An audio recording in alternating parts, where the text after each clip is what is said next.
"Then don't call this home," my mother snapped, hanging up before I could breathe. I just stood there, phone in hand, the office lights too bright for morning. No, that's not where this story begins.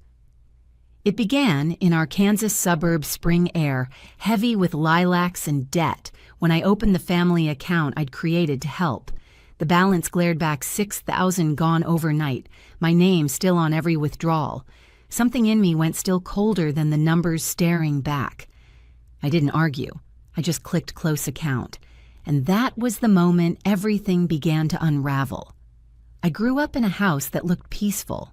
From the street, white shutters, a small porch wind chimes my mother hung every spring. People in our neighborhood used to say the Violas were a tight family. They didn't see the cracks from the inside. I was 17 when my sister Sienna was born, already halfway out the door working late shifts at a grocery store just to afford community college textbooks. My parents called me the responsible one, but it never felt like a compliment. It meant you'll manage on your own while everything I earned disappeared into their plans for her. Back then, I still believed love meant sacrifice. My mom, Linda, had a way of talking that made guilt sound like affection. "Your sister deserves better than what we gave you," she'd say while adjusting Sienna's little tiara at her 3rd birthday party. The same week she told me there wasn't money for my prom dress. My dad, Paul, never looked up from his plate when she said things like that. He'd just clear his throat, murmur. "You know your mother means well." I learned early not to ask twice. Our house always smelled like lemon cleaner and tension.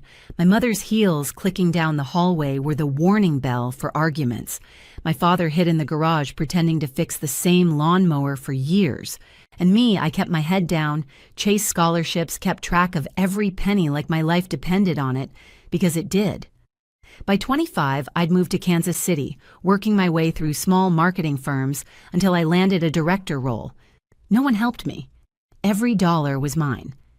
I used to think that was strength. Still, some part of me wanted to be invited back home without being asked for money. I'd send checks on birthdays, wire small amounts for emergencies. It made me feel like I belonged again, even if I knew it was transactional. "You're so generous," my mother would gush on speakerphone, her voice all sugar, but I could hear the sound of Sienna's laughter in the background, the same laugh from years ago when she opened boxes of gifts I could never have. I told myself it didn't bother me, but it did. Sienna grew up like a princess in a story I wasn't written into. Designer clothes before she turned 15, weekend trips with friends while my parents juggled overdue bills. "She's young," Mom always said. "Let her enjoy life." They never saw the irony. Every time I visited, the house was cleaner, shinier, emptier. New furniture, same credit card debt. My name started to show up on utility accounts just for safety. I didn't notice until it became routine. Tara, my closest friend from work, used to joke that I was the only person she knew who scheduled guilt into her calendar. She wasn't wrong. Every month I'd log in transfer money and tell myself it was helping them breathe easier. I ignored the small voice whispering it wasn't help, it was control. They didn't ask because they didn't have to. They knew I'd cave. I thought being the provider made me stronger, but it made me blind. I missed birthdays, skipped vacations, stayed late at the office all so my parents could keep pretending we were the family we used to be. Funny thing is, the only time they ever called without asking for money was when the Wi-Fi went out and they needed me to reset the router remotely. That should have told me everything. By the time Sienna hit 18, she was posting photos from restaurants that cost more than my first month's rent. My parents commented with heart emojis under every picture. When I asked how they afforded it, my mother's voice turned soft, too soft. "Don't worry about it, sweetheart. We're managing."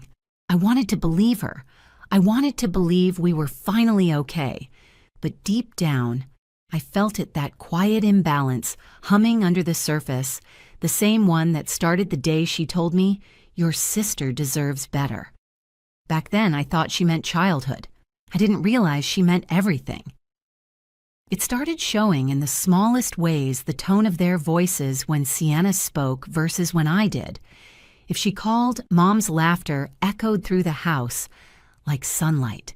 When I called, the line always had static. "Sorry, live bad signal," she'd say, her voice already distracted. Once during Thanksgiving, I offered to bring dessert. I spent hours baking 2 pies from scratch. Sienna showed up with a store-bought cake from Walmart, and Mom still said, "See, that's thoughtful. She's learning."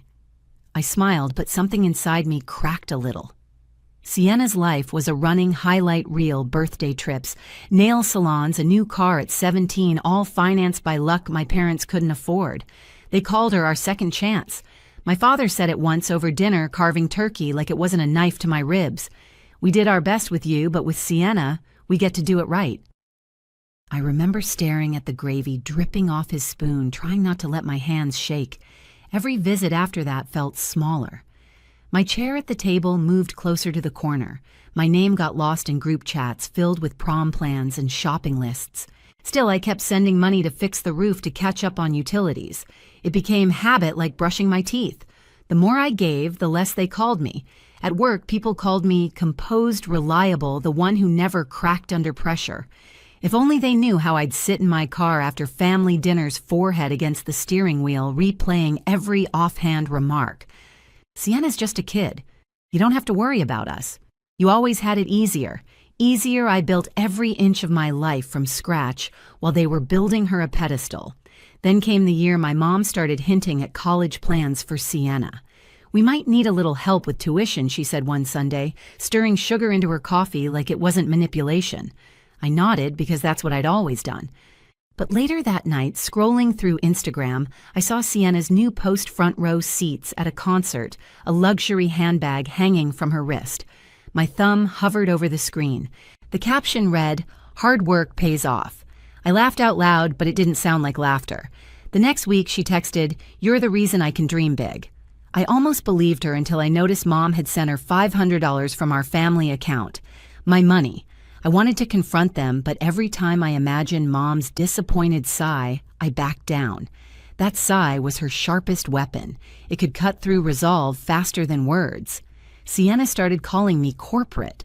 Olivia, half teasing, half mocking.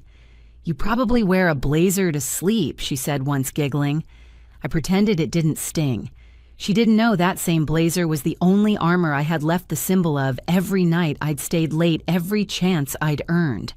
She never had to earn anything. Still, I kept showing up. Every holiday, every crisis. I brought groceries when their fridge broke. I paid the car insurance when Dad forgot. And every time I walked through that front door, Mom would hug me with one arm, the other already reaching for my wallet. I told myself that was family.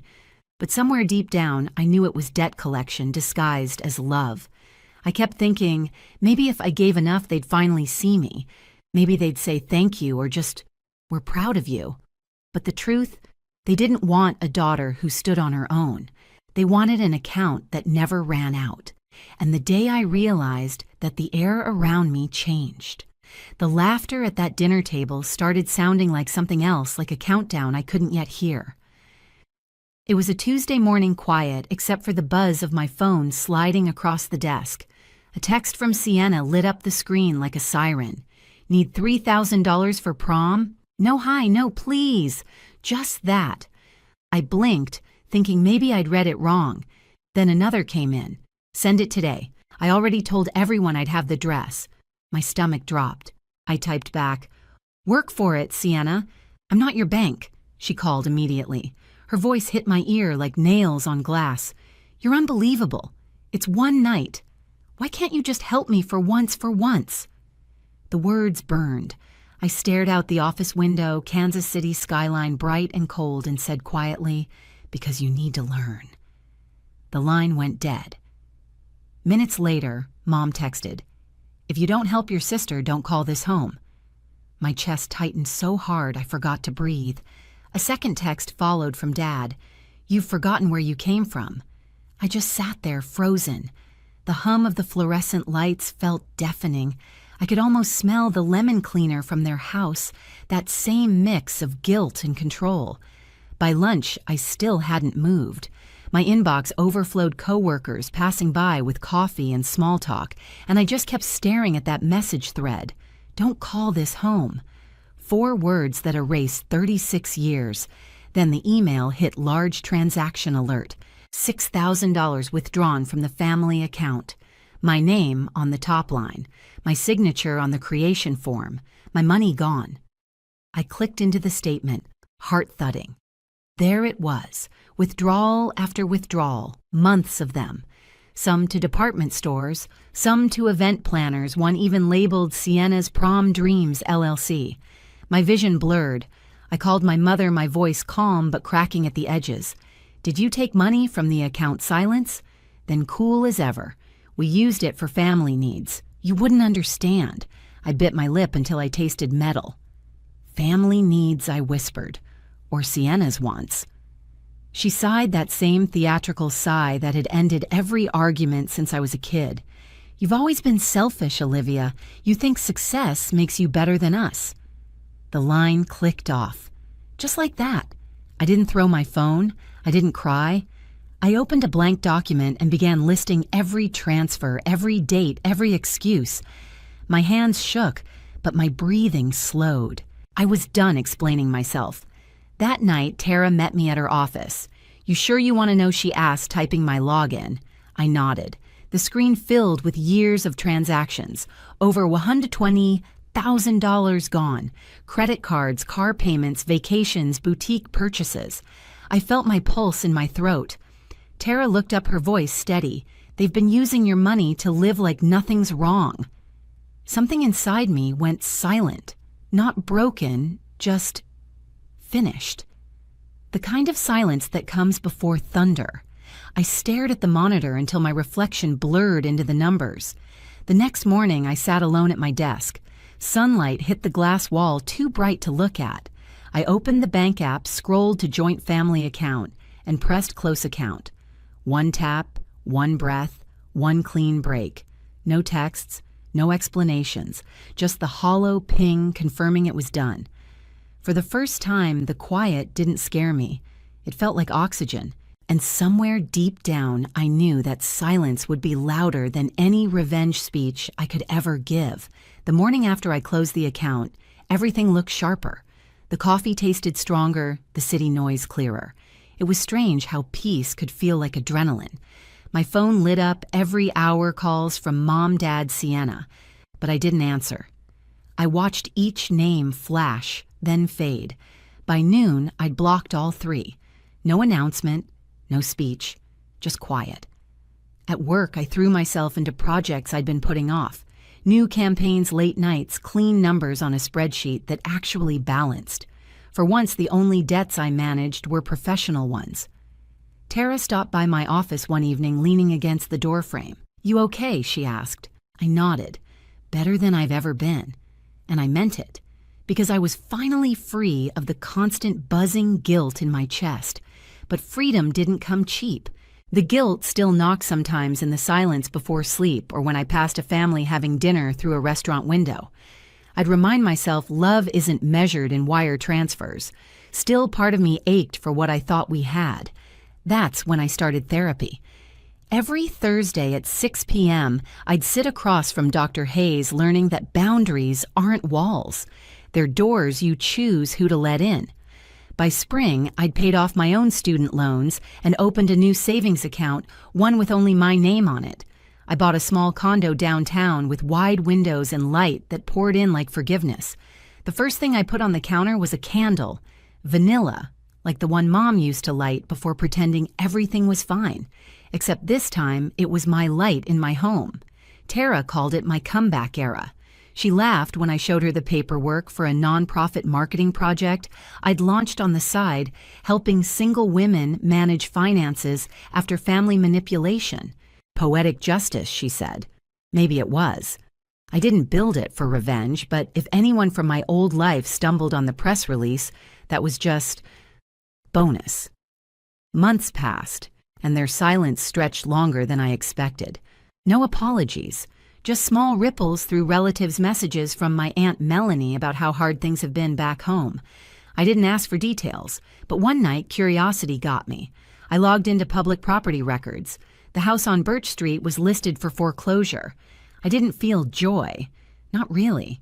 Just a slow, quiet recognition of cause and effect. Choices. Consequences. The same math I'd lived by for years. They'd built their comfort on my exhaustion, and now the ground had given out.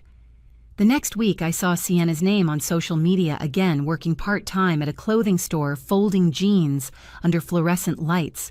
No filters, no sparkle. For the first time, her expression looked real, tired, human.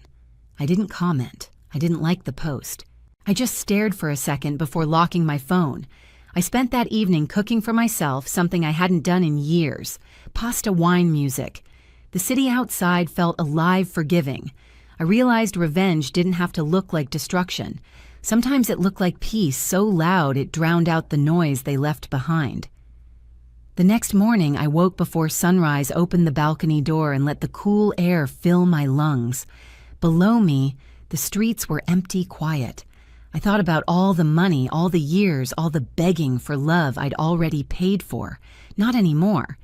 And as the first light hit the buildings, I smiled.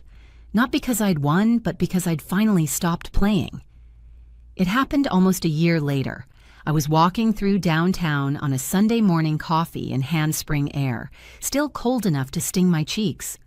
A help wanted sign hung in the window of a small boutique, and behind the glass folding sweaters under a flickering light, Sienna, for a second time, froze. She looked older, hair pulled back, face bare. There was no phone in her hand, no designer bag, just quiet exhaustion. Our eyes met through the glass. Her lips parted like she might say something, but she didn't. Neither did I. I just smiled, small and calm, then turned away. I walked to my car, the same one they once said was too much for one person. The engine hummed soft and steady. Through the rearview mirror, the store grew smaller until it vanished behind traffic. I didn't feel triumph, just peace, clean, measured, earned. That night, I lit the same vanilla candle on my kitchen counter. The flame flickered against the window, reflecting back at me like a heartbeat. I thought about my mother's words. "Don't call this home." Funny how she was right. I'd found a better one. Outside, the city lights shimmered across the glass towers, quiet and gold. I realized closure wasn't them apologizing. It was me no longer needing it. Have you ever had to walk away from people you thought were your home just to finally breathe again? Tell me in the comments. I want to hear your story.